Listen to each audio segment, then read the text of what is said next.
Ordered.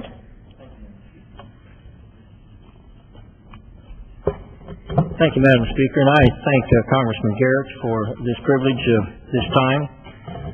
Madam Speaker, I believe the cornerstone of all human freedom is that of religious freedom.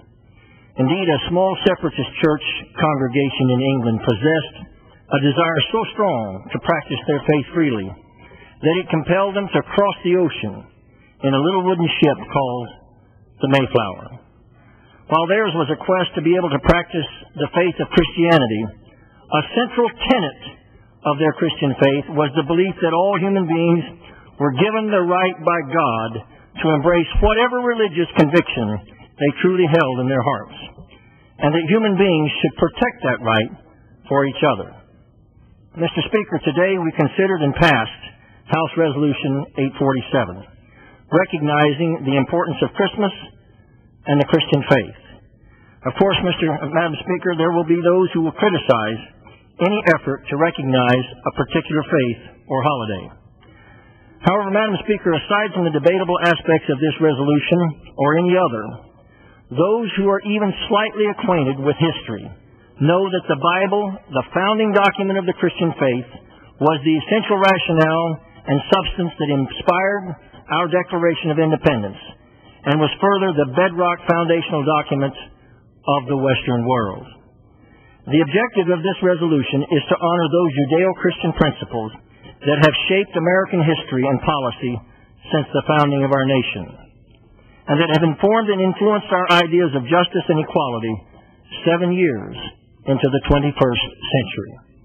Indeed, Mr. Speaker, it was the Christian principles hailed in this resolution that led our country to be the very first beacon of religious freedom in the history of the world, and further to finally reject the practice of human slavery that had plagued civilization across the world for nearly 7,000 years.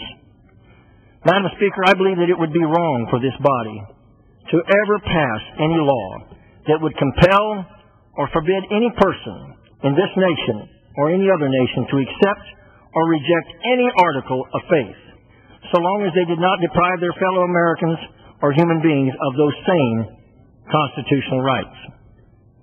However, in recognizing the influence of Christianity upon Western civilization, we are also commending the unshakable commitment of Christian principles, the very ones that compelled our founding fathers to resolutely declare that all men are created equal by God Himself, and that because they are created equal, they are also created free, Madam Speaker, and that includes being free to embrace the religion of their own conviction.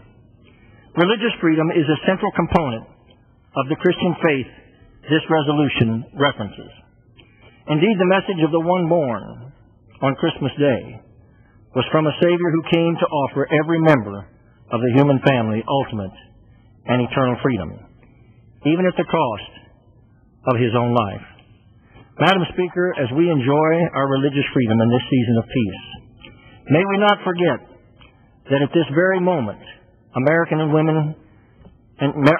and women in uniform are fighting a battle across the world so that all Americans might continue to freely exercise their faith, and that right might ultimately someday be extended to all of mankind.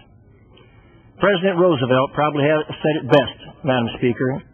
He said in his Christmas Eve message to the nation, December 24th, 1941, quote, "Our strongest weapon in this war is that conviction of the dignity and brotherhood of man, which Christmas Day signifies more than any other day or any other symbol.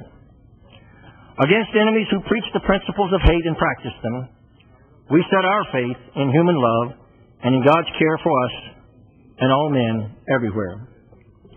So, Madam Speaker, with those feelings in mind, and with love in my heart for people of every faith, let me here on this floor exercise my own religious freedom and wish you and everyone else under the sound of my voice a happy, holy, and Merry Christmas.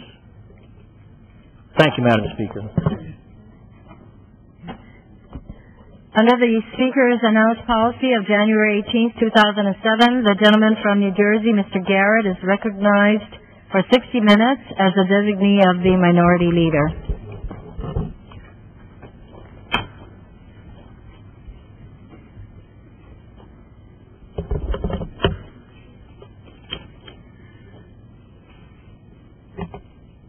And I thank the Chair. As I come to the floor tonight, first week of